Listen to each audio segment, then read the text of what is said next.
তুই যে এত বড় বড় লম্বা লম্বা কথা বলতি, আমি প্রতিমন্ত্রী, আমি ডাক্তার, আমি অমুক, এই আনানিয়াতকে যিনি পছন্দ করেন না তিনি কে? সে একটা কথা বলছিল যে হুজুর আপনারা আসেন, আপনাদের সঙ্গে বাহাস করি। দেখেন শাব্দিক মিল কেমন, সারাদিন বাহাস বাহাস, রাত্রিবেলায় কল রেকর্ড ফাঁস, ঠিক কিনা? সুতরাং আলেমদেরকে ঠকানোর জন্য এলেম শিখা যাবে না। এলেম যতটুকু শিখবেন শুধুমাত্র একমাত্র কার জন্য শিখবেন? পানির অভাবে লোকটা কষ্ট পেয়ে মারা গিয়েছে, মরে যাওয়ার পরেও ধরতে আসে নাই, লাশ পচে ফুলে গেছে, কেউ ধরার জন্য যায় না। যে সম্পদ সন্তানের জন্য গচ্ছিত রাখলেন, সন্তানের ভবিষ্যৎ গড়ার জন্য রাখলেন, ইয়াউমা লা ইয়ানফাউ মালু ওয়ালা বানুন,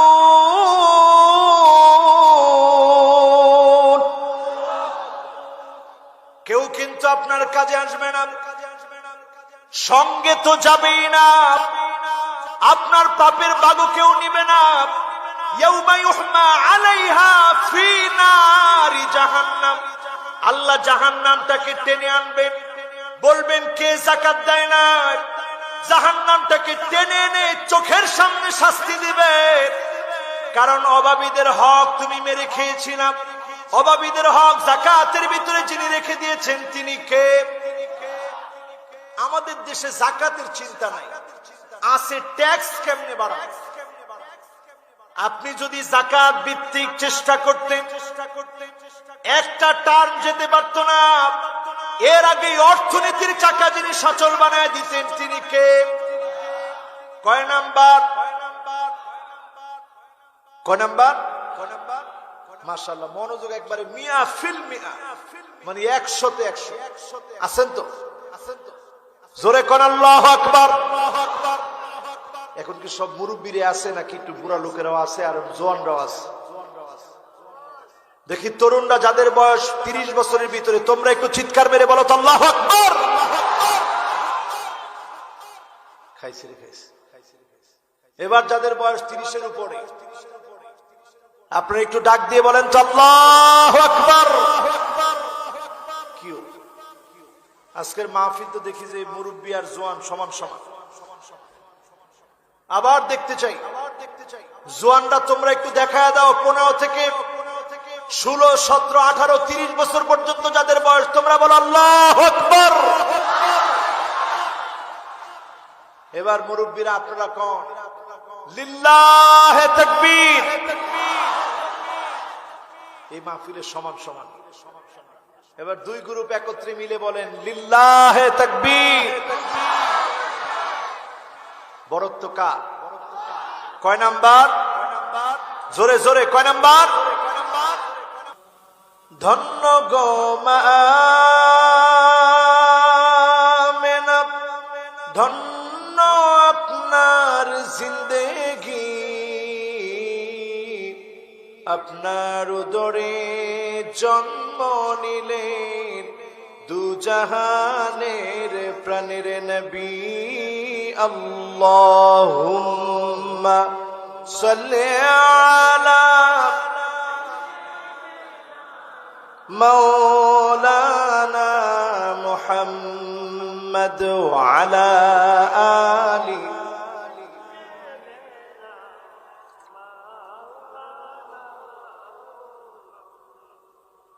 হেরা গোহায় মগ্ন দেনি ইয়া রাসূলুল্লাহ সালাম, বিশ্ব সভায় আনলে তুমি মুক্তির দিশা। আল্লাহ পাক আমাদেরকে বসিয়ে রেখেছেন আগ্রহ বড়া নয়নগুলো নিয়ে, আপনারা তাকিয়ে আছেন। আপনাদের দৃষ্টিগুলোর মধ্যে আমি নিশ্চিত দেখতে পাচ্ছি দোয়া আছে। আপনারা দোয়া করতেছিলেন কেমন করে আসবো, কেমন করে আল্লাহ তাআলা পৌঁছে দিবে। আল্লাহ রাব্বুল আলামিনের অপরিসীম কৃপায় আমরা পৌঁছে গেছি, আল্লাহ তাআলা পৌঁছে দিয়েছেন। আজকের মাহফিলে কথা বলার সুযোগ আল্লাহ করে দিয়েছেন মাহফিলের যিনি সম্মানিত সভাপতি জনাব মোহাম্মদ আহমদুল কবির আবু খান সাহেব, আল্লাহ পাক উনাকে হায়াতে তয়্যিবা দান করুক, পড়ি আমিন। মাহফিলের সম্মানিত প্রধান অতিথি জনাব মোহাম্মদ ইলিয়াস মিদা সাহেব, ওনাকে আল্লাহ রাব্বুল আলামিন হায়াতে তয়্যিবা দান করুক, পড়েন আমিন। জনাব উদ্বোধক হযরত মাওলানা রফিকুল ইসলাম সাহেব, ওনাকে আল্লাহ পাক হায়াতে তয়্যিবা দান করুক, পড়েন আমিন। আমার আগে যিনি আলোচনা রেখেছেন হযরত মাওলানা আমিনুল ইসলাম সালিহি সাহেব, লম্বা সময় ধরে কথা বলেছেন। আল্লাহ পাক আমার ভাইয়ের জবানের মধ্যে কাবিলিয়াত আল্লাহ দান করুক, জ্ঞানের পরিধি আল্লাহ তাআলা বাড়িয়ে দিক, পড়ুন আমিন। আমরা যারা বসতে পেরেছি, আসতে পেরেছি, খুশি না বেজার? যারা খুশি হয়েছি মোহাব্বত ভরা কণ্ঠে সকলে পড়ি কালিমাতুশ শুকর আলহামদুলিল্লাহ। আল্লাহর হাবিবের সাথ করেন আজাবান লিআমরিল মুমিন ইন্না আমরাহু কুল্লাহু খায়র। মুমিনদের বিষয়টা বড় আশ্চর্যজনক। মুমিন দুশ্চিন্তায় পড়ে যায়, মুসিবতে পড়ে যায়। মুমিন আল্লাহর উপরে ধৈর্য ধারণ করে। ধৈর্যের কারণে মুমিনকে যিনি বহু গুণে উত্তীর্ণ করে নেয়ামত বৃদ্ধি করে দেন তিনি কে? আবার যখন মুমিনকে আল্লাহ নেয়ামত দান করেন ফাশাকারা, মুমিন শুকরিয়া আদায় করে। শুকরিয়া আদায় করার কারণে মুমিনের নিয়ামত যিনি আরো বেশি দান করে দেন তিনি কে? সর্ব অবস্থায় প্রশংসা কার? সুখে দুঃখে কষ্টে আনন্দে কার? একটু জবান খুলে মহব্বত নিয়ে পড়ি আলহামদুলিল্লাহ। দরুদ এবং সালাম পড়ছি সাইয়্যিদুল মুরসালিন, খাতামুন নবিয়্যিন, ইমামুল মুরসালিন ওয়ান নবিয়্যিন, আফতাবুন নবুওয়া, শাহেনশাহে দু জাহান, আকায়ে নামদার, তাজদারে মদিনা, আহমদ মুহাম্মদ মুস্তাফা, সকলে পড়ি সাল্লাল্লাহু আলাইহি ওয়াসাল্লাম। সবাই কি নবীজির নামে দরুদটা পড়েছি? যারা পড়ছেন তারা তো জিতলেন। সবাই কি পড়েছি? যারা পড়তে পারি নাই, আরেকটা বার আমাদের জন্য আমরা আবার দেখতে চাচ্ছি, সকলে মিলে পড়ব মুহাম্মাদুর রাসূলুল্লাহ সাল্লাল্লাহু আলাইহি ওয়াসাল্লাম। নবীজির নামে দরুদ পড়লে ভালো লাগে না খারাপ লাগে? মোহাব্বত লাগে তো? আন-নাবিয়্যু আওলা বিল মুমিনিনা মিন আনফুসিহিম। নবী আমার কাছে, আপনার কাছে যতক্ষণ আমার নিজের চাইতে, জীবনের চাইতে, সন্তানের চাইতে, স্ত্রীর চাইতে, মায়ের চাইতে, বাবার চাইতে দামি না হবে, ইমানদার হিসাবে আপনার ইমান পূর্ণ হবে না। যখন আপনার জীবনের চাইতে নবীকে আপনি বেশি ভালোবাসতে পারবেন, এই ভালোবাসার কারণে যিনি দামি বানায় দিবেন তিনি কি? এমন নবীকে আমরা ভালোবাসি, ইন্তেকালের সময় গায়ে ভালো জামা পরতে পারেন নাই। ইন্তেকালের সময় আল্লাহ নবী জোড়া দেওয়া একটা পাঞ্জাবি পরা ছিলেন। বিশ্ব নবী সেই সময়ে ইজারটা পরা ছিলেন, সেটাও খুব উন্নত মানের ছিল না। আল্লাহ নবী এক দিরহাম রেখে যান নাই, দিনার রেখে যান নাই, কিচ্ছু রেখে যান নাই, সব তিনি আমাদের জন্য দিয়ে গিয়েছেন। আজকে যারা এই মাহফিলে বসলাম, এখান থেকে যদি একটা আয়াতের তাফসীর শুনে যেতে পারি, আল্লাহ নবী বলছেন খায়রুন মিন আন তুসাল্লিয়া মিয়াতা রাকাত। 100 রাকাত নামাজ পড়লে যেমন সওয়াব হবে, এর চাইতে বেশি সওয়াব যিনি দান করে দিবেন তিনি কে? আর এখান থেকে যদি নতুন কোন একটা মাসআলা শুনে যেতে পারি, খায়রুল লাকা মিন আন তুসাল্লি আলফ রাকাত, 1000 রাকাত নামাজ পড়লে যেমন সওয়াব হবে, এর চাইতে বেশি সওয়াব যিনি আমলনামায় দান করে দিবেন তিনি কে? আজকের এই মাহফিল থেকে বেনামাজি নামাজি হয়ে ঘরে ঢুকবো, রাজি আছেন ইনশাআল্লাহ? আমাদের কোনো চিন্তা নাই আমার ভাইয়েরা।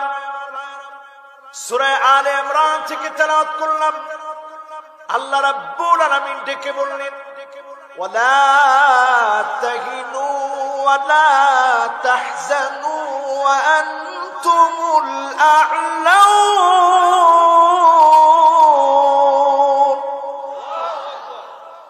ওয়া আনতুমুল আ'লাউনা ইন কুনতুম মুমিনিন।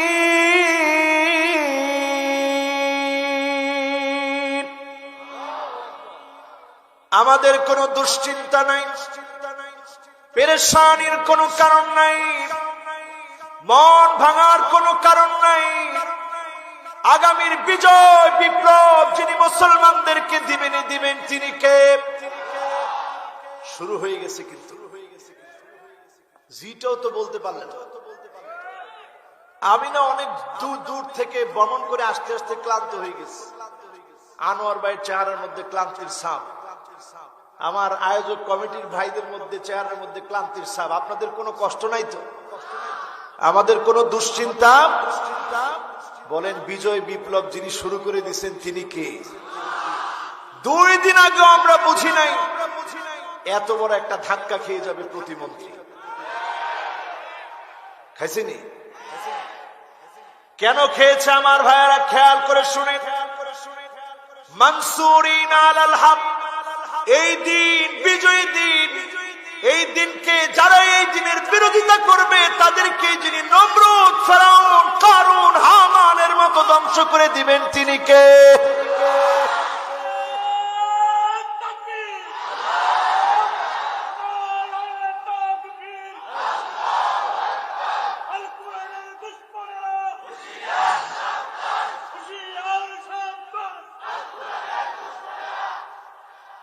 ভয় আছে? ভয় পাইছে? 2 দিন আগে মিডিয়া তার পিছনে ঘুরতো খারাপ কথাগুলা শোনার জন্য। আজকে সেই মিডিয়া বারবার তার নামে ভিডিও প্রকাশ করে করে তার রিপোর্ট গুলা প্রকাশ করতেছে, ঠিক না বেঠি? কি বুঝলেন? আল্লাহ মোমেনদেরকে বুঝাই দিল, মোমেনেরা হতাশ হওয়ার কোনো দরকার নাই, এটা বিজয়ের আলামত। যেই লোকটা এক সময় বলতো বিসমিল্লাহ থাকবে না, রাষ্ট্র থেকে ইসলাম বাদ দেওয়ার পায়তারা করেছিল, ৭২-এর সংবিধানে ফিরে যাবে, সব আগের টাগের মতোই আছে, এই লোকটাকে যিনি আস্থা করে নিক্ষিপ্ত করে দিলেন তিনি কে? 2 বছরের আগের একটা অডিও ক্লিপ। একজনকে যদি আকাশচুম্বী যার প্রতিমন্ত্রীর পদ ছিল টেনে জিরো বানায় দিতে পারে, তার রুমটা নতুন করে করতেছিল, এই সপ্তাহ পরে উঠবে, স্বপ্ন আর বাস্তব হলো না। সুতরাং এটা আমাদেরকে শিক্ষা দেয়, মোমেনেরা ভয় পাওয়ার কোনো কারণ নাই, যিনি তোমাদেরকে বিজয় দিবেন তিনি কে? এটা আমার কথা নয় আমার ভাইয়ারা। ইল্লা আদখালাহুল্লাহু কালিমাতাল ইসলাম, এমন একটা সময় আসবে রন্ধ্রে রন্ধ্রে কালেমার পতাকা উড়বে, কোন জালেম আটকায় দিতে পারবে না, ঠিক না বেঠি? এখন এই বিজয়ের জন্য আমরা কি প্রস্তুতি নিতে রাজি? জীবন দ্বীপ আর কয় না, জীবন দ্বীপ রাজি? জীবন দ্বীপ, রক্ত দ্বীপ, শ্রম দ্বীপ, মেধা দ্বীপ, আমার খালি পা কিচ্ছু নাই, আলা আকদামিহিম, শুধু খালি পা নিয়ে জমিনে যদি বের হয়ে যান, যিনি আপনাকে দিয়ে বিজয় দিবেন তিনি কে?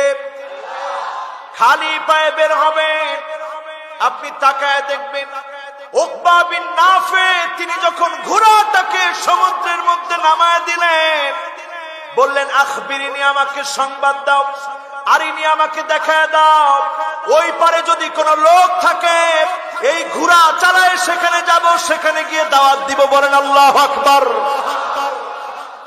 এর নাম হিম্মত। এর নাম কি?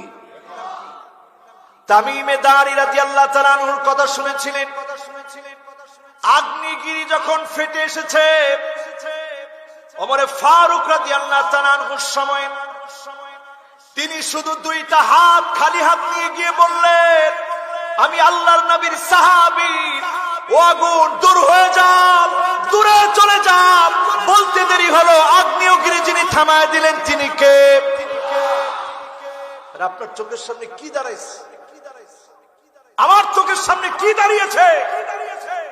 আমার আপনার চোখের সামনে আগ্নেয়গিরি দাঁড়ায় নাই, সমুদ্র বাধা হয় নাই। আস-সাইয়ু মিন্না ওয়াল ইতমামু মিনাল্লাহ। চেষ্টা আমরা করব, যিনি এই জমিনে বিজয় দিবেন তিনি কে? হিম্মত আছে?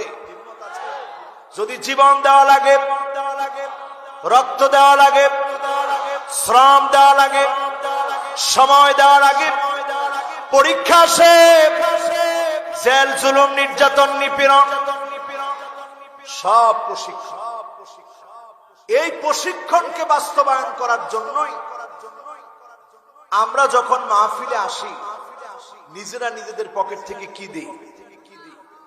বলেন কি দেই?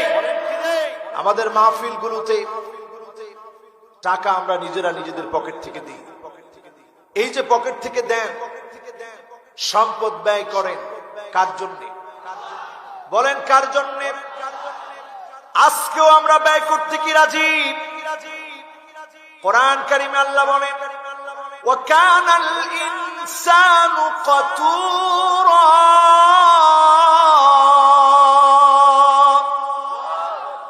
মানুষ খুব কৃপণ। আরেক আয়াতে আল্লাহ বলেন, ওয়া কানাল ইনসানু কাফুরা। মানুষ সবচেয়ে বেশি অস্বীকার করে। আরেক আয়াতে আল্লাহ বলেন, ওয়া কানাল ইনসানু আজুলা। মানুষ সবচেয়ে বেশি তাড়াহুড়া করে। আজকে যারা এখানে বসছেন, আমরা তাড়াহুড়াও করব না, কৃপণতাও করব না, অস্বীকার করব না। আল্লাহ যাদেরকে সম্পদ দিয়েছে, একটু হাত তুলেন তো দেখি। সবাই হাতগুলা উঠায় না, টান টান করে উঠান। উঠেছে? এবার হাতগুলা কোথায় দিবেন?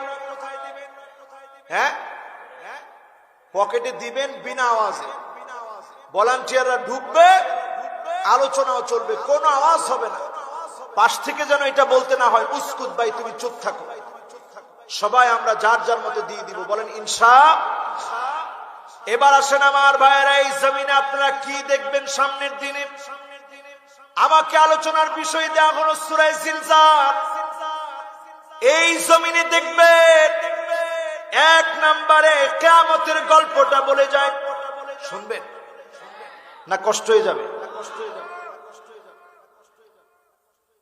গল্পটা বলে যায় আমার ভাইয়েরা। গল্পটা হবে শেষ জামানার গল্প। এক নম্বরে দেখবেন ইদা তুখিজাল ফাইয়ুদওয়ালা। যখন দেখবেন গনিমতের মাল বক্ষণ করা শুরু হয়েছে, যুদ্ধলব্ধ সম্পদগুলা যখন বন্টন হয়ে যাবে অন্যায় ভাবে, বক্ষণ হয়ে যাবে অন্যায় ভাবে, বুঝে নিবেন সামনের দিনটা বড় ভয়াবহ আসতেছে। আজকের এই মাহফিল থেকে লিখে রাখেন, আল্লাহর নবী বলে গেলেন সিরিয়া মায়ের খাবে 12 বছর। এখন হিসাব মিলায় দেখেন, 2011-তে মায়ের খাওয়া শুরু হলো, আজকে 2021 চলে, তার মানে 10টা বছর পার হয়ে গেছে। আল্লাহর নবী বলেছেন এরপরে স্বর্ণের খনি বের হবে, ফুরাত শুকায় যাবে। অলরেডি বিরাট ফুরাত শুকিয়ে যাচ্ছে, স্বর্ণের নুড়ি গুলো পাওয়া যাচ্ছে। এই আলামত গুলো বলে দিচ্ছে সামনের পৃথিবীর সময়টা বড় ভয়াবহ হবে। ঠিক না বেঠি? আমরা এখন ধাক্কা ধাক্কি করি অনেকে যে আমি ফাইজার নিয়ে ফেলছি, আমি মডার্ন নিছি, আমি সিনোফার্মা নিছি, আরেকটার নাম জানি কি, স্টেজেরিকা, এইটা নিছি। এই অহংকার দিয়ে লাভ হবে না আমার ভাইয়ারা। সামনের দিনটা ভয়াবহ দিন আসছে, এমন সময় আমি আপনি নিজ চোখে হয়তো দেখতে পারি। আজকে আমেরিকার দিকে তাকায় দেখেন, নিউ ইয়র্কের মধ্যে যখন বন্যায় প্লাবিত হলো, মানুষ মারা গেল। ভারতের টেকটনিক প্লেট যখন সাগরের ফেটে গেল, আগ্নেয়গিরি যখন ফেটে পড়ার সময় হয়েছে, এই সময়গুলো বলে দিচ্ছে কিয়ামতের সময়টা বড় সন্নিকটে, ঠিক না বেঠি? এবার আমার ভাইয়েরা আবার সিরিয়ার দিকে আসেন। আল্লাহর নবী বললেন, যেদিন তোমরা দেখবে শামের ভিতরে কল্যাণ নাই, ফালা খায়রা ফিদ দুনিয়া, দুনিয়ার ভিতরে কল্যাণ পাবে না। আজকে ইরাকের দিকে তাকায় দেখেন মুসলমানদের কি অবস্থা, কি হাহাকার। সিরিয়ার দিকে তাকায় দেখেন ফুটন্ত গোলাপের মতো বাচ্চাগুলাকে মেরে ফেলা হচ্ছে। তাকায় দেখেন জর্ডানের দিকে মুসলমানরা ভালো নাই। তাকায় তাকায় দেখেন লেবাননের দিকে মুসলমানেরা ভালো নাই। যখন সারা দুনিয়াতে সিরিয়া সহ শামের দেশগুলায় যখন এমন অবস্থা চলছে, নবী বললেন যেদিন দেখবে শামের দেশগুলার ভিতরে কল্যাণ নাই, ফালা খায়রা ফিদ দুনিয়া, দুনিয়ার ভিতরে কল্যাণ খুঁজে পাওয়া যাবে না। আজকে সৌদিতে তাকায় দেখেন, সেখানেও নাচ গানের ব্যবস্থা এখন শুরু হয়ে যাচ্ছে, ঠিক না বেঠিক? মুসলমান হুশ ঠিক আছে তো? কয় নাম্বার বলতেছি? আস্তাগফিরুল্লাহ আযীম। কয় নাম্বার? কয় নাম্বার? এক নাম্বার, হুশ ঠিক রাখতে হবে। এমন 15টা বলবো আর ওয়াজ শেষ হবে কোন ইনশাআল্লাহ। একজন যুবক উঠা দিতেছে, আমার মন খারাপ হয়ে গেল। হলুদ গেঞ্জি, কয় হুজুর যত কিছুই কন, আজকে আর থাকতেছে না। আচ্ছা কন, আমার বাড়ি নরসিংদী, আমি একটু দেরি করে আইলেও তো আপনাদের এলাকার মানুষ হিসাবে এদের স্বার্থ আছে, আসেনি? এখন আপনারা যদি আমার দৈরাও রাখেন, আমার কোনো আপত্তি নেই। আমি তো খুব দূরের কেউ না, আমার বাড়ি নরসিংদী। আজকেও চিন্তা করছি বাড়িতে গিয়ে থাকবো, আপনাদের মাহফিল থেকে মনোহরদি চলে যাব, গিয়ে থাকবো। তো আমি আপনার দেশি মানুষ হিসাবে একটু আবদার জানাইলে আপনারা থাকবেন না ইনশাআল্লাহ? কয় নাম্বার? বলেন কয় নাম্বার? এই ছোট্ট দুটি চোখ দ্বীপ লেবাননে গিয়ে দেখলাম, সেখানে ভয়ে ভয়ে মারামারি, ইরাকের মধ্যে মারামারি। ফিলিস্তিন এতদিন ধরে স্বাধীনতা চেয়ে পায় না, মুসলমানের যখন এই অবস্থা, রাসূলের হাদিসের দিকে তাকায় দেখে, ইউশিকুল উমাম আন তাদা আলাইকুম কামা তাদাল আকালা ইলা কাসাতিহা, দস্তরখানায় খাদ্য বেড়ে যেভাবে মেহমানদারি করা হবে, হিন্দু খ্রিস্টান বৌদ্ধ সব মিলে যাবে, মুসলমানকে মারতে হবে, শেষ করতে হবে। সব দিক থেকে যখন মাস শুরু হয়ে যাবে, তখনই যিনি মুসলমানদেরকে বিজয় দিয়ে দিবেন তিনি কে? এবার আসেন 2 নম্বরে আমার ভাইরা, ওয়াল আমানাতু মাগনামা, আমানত যখন রাখা হবে, জনগণ আপনার আমানত, জনগণের কাছে ভোট অধিকার তার আমানত, রাস্তাঘাট জনগণের আমানত, জনগণের জন্য গম চাউল আমানত। এই আমানতের খেয়ানত যখন বেড়ে যাবে, বুঝবেন কিয়ামতের সময় এসে গেছে, ঠিক না বেঠিক? এখন আপনারাই বলেন, আমানত কম হয় না বেশি হয়? আমানতের খেয়ানত কম হয় না বেশি হয়? আপনার আমার আমানত যখন খেয়ানত হবে, ওয়াল আমানাতু মাগনামা, আমানতের খেয়ানত বলে দিবে কিয়ামতের সময় ঘনিয়ে আসছে। তাকায় দেখেন সেই সময়ের শাসক কেমন ছিল।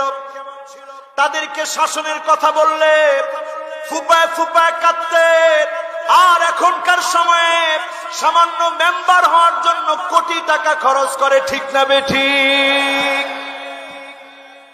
এটা হচ্ছে পার্থক্য। সেই সময় যদি কাউকে দায়িত্ব দেওয়া হতো, তুমি অমুক জায়গার গভর্নর, তিনি পাহাড়ের উপরে চিৎকার করে চলে যেতেন, কেন আমার এই দায়িত্ব দিল, এই দায়িত্ব কেমন করে আমি পালন করব?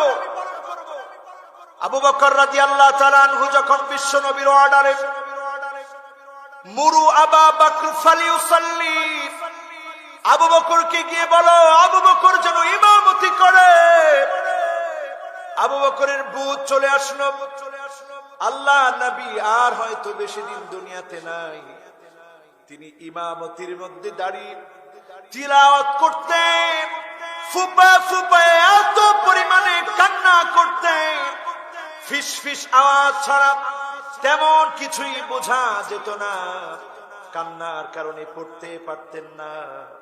আমাদের খলিফাদেরকে এমন শ্রেষ্ঠ খলিফা যেই কিতাব বানিয়ে দিয়েছে, সেই কিতাব এখন আমাদের সামনে আছে না নাই?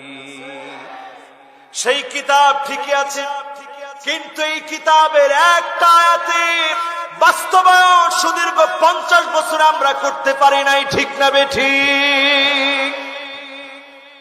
কেমন মানুষ ছিলেন আবু বকর এই কোরআনের কাছে আসার কারণে? খলিফাতুল মুসলিমিন ছিলেন তিনি। প্রতিদিন কোথায় যেন চলে যায়। ওমর রাদিয়াল্লাহু তাআলা আনহু একদিন পিছু নিলেন, কই যায় আজকে দেখব, প্রতিদিন কই যায় আবু বকর আজকে দেখব। পিছু নিয়ে দেখেন একটা জীর্ণ শীর্ণ বাড়ির ভিতরে প্রবেশ করেছে খলিফাতুল মুসলিমিন আবু বকর। পিছন থেকে এবার লুকিয়ে গেলেন। যখন তিনি বের হলেন, সঙ্গে সঙ্গে ওমর রাদিয়াল্লাহু তাআলা আনহু ওই বাড়ির দরজায় গিয়ে নক করলেন। দরজার ভিতর থেকে একজন বৃদ্ধা মহিলা বের হলেন। দুইটা চোখে দেখে না, অন্ধ মহিলা। প্রশ্ন করলেন, একটু আগে যে লোকটা এসেছে আপনি কি তাকে চেনেন? বৃদ্ধা অন্ধ মহিলা জবাব দিলেন, না, লোকটাকে আমি চিনি না। ইন্নাহু আব্দুন সালেহ, নিঃসন্দেহে তিনি এক নেককার মানুষ। আমার মতো অন্ধের বাড়িতে এসে কাজকর্ম গুলা করে দিয়ে যায়, আমার খানা খাবারের ব্যবস্থা গুলো করে দিয়ে যায়। সঙ্গে সঙ্গে ওমর ফারুক রাদিয়াল্লাহু তাআলা আনহু আকাশের দিকে তাকালে ফুপিয়ে ফুপিয়ে কান্না শুরু করলেন আর বললেন, ওগো আবু বকর, আপনি বড় কঠিন করে দিয়ে গেলেন। আপনি এত কষ্ট করে একজন অন্ধবিদ্যা মহিলার খবর নিলেন, বড় কঠিন করে দিয়ে গেলেন। এটার নাম আমানত। কুল্লুকুম রাঈন ওয়া কুল্লুকুম মাসউলুন আন রাঈয়াতিহি। আজকে যদি আমার দেশে সৎ চরিত্রবান নেতা থাকতো, টাকার পাহাড় একজন গড়তেন না, ঠিক না বেঠিক? আমরা দেখেছি টাকা এত হয়েছে, পরে আর রাখতে পারে না, জালনা দিয়ে ফালাই দিস। সাংবাদিকরা গিয়া মাইক ধরছে, টাকা ফালাইলেন কি লিগে? বই কয়, আমি কিচ্ছু জানি না, সব এই বেড়াই করছে। এখন জামাই ফেল ফেল করে বইয়ের দিকে তাকাই রয়েছে, আরে তোর কারণে তো করলাম, আজকে তুই দুষ্টা পুরোটা আমার উপরে দিলি। বেটারে জিজ্ঞাসা করছে, টাকা ফালাইলেন কি লিগে? টাকা নিয়ে তো সব ঝামেলা এই জন্য ফালাই দিস। আমার ভাইয়েরা খেয়াল করে শোনেন, আমানতদারিতা নষ্ট হয়ে যাবে, আমানতদার ব্যক্তি খুঁজে পাওয়া যাবে না। এখন আপনি আপনার চারপাশে তাকায় দেখেন, আমানতদার কারা? আমানতদার ব্যক্তিদের সঙ্গে সঙ্গ লাগান। কোন নেককারদের সাথী হন। যদি সাথী হতে পারেন, যিনি আপনাকেও মুক্তি দিবেন, তিনি কে? 3 নম্বরে আসেন আমার ভাইরা। কয় নাম্বার? জোরে হয় নাই, কয় নাম্বার? 3 নম্বরে দেখবেন ওয়াযাকাতু মাগরামা। সমাজের ভিতরে যাকাত দেওয়াটাকে অভিশাপ মনে করবে, করে কিনা? রমজান মাস আসলে ট্রাক নিয়ে শিল্পপতি হাজির আপনাদের মূল গাঁয়ে। শিল্পপতি এসে সবার ডাক দেয়, মাইক দিয়ে ঘোষণা হয়, ডাক দিয়ে বলে এবার একটা একটা শাড়ি নাও আর লুঙ্গি নাও। নাম দিছে জাকাতের লুঙ্গি, জাকাতের শাড়ি। জাকাতের লুঙ্গি শাড়ি যারা দিতে আসবে, জাকাতের লুঙ্গি শাড়ি আপনারা অভাবী হলেও নিবেন না। রাজি আছেন ইনশাআল্লাহ? জাকাতের লুঙ্গি শাড়ি, জাকাতের লুঙ্গি শাড়ি গরিবদের সঙ্গে প্রতারণা, হাক্কুন লিস-সাইলি ওয়াল মাহরুম, বঞ্চিত মানুষের অধিকার নষ্ট করা। বঞ্চিত যারা, তাদেরকে যিনি হক দিয়েছেন তিনি কে? যত পারেন একটু মেরে মেরে খান আর সন্তানদের জন্য জমায় রাখেন। বাংলাদেশের কয়েকটা জায়গায় ঘটনা ঘটেছে। বাবার করোনা হয়েছে, সন্তান বাবাকে আটকে রেখেছে, বাবার করোনা হয়েছে ফেলে রেখে চলে গেছে, মায়ের করোনা হয়েছে ফেলে রেখে চলে গেছে। সবচেয়ে মর্মান্তিক লেগেছে ওই ঘটনা। বাবা পানি পানি বলে চিৎকার করেছে, দরজা খোলা হয় নাই, পানি দেওয়া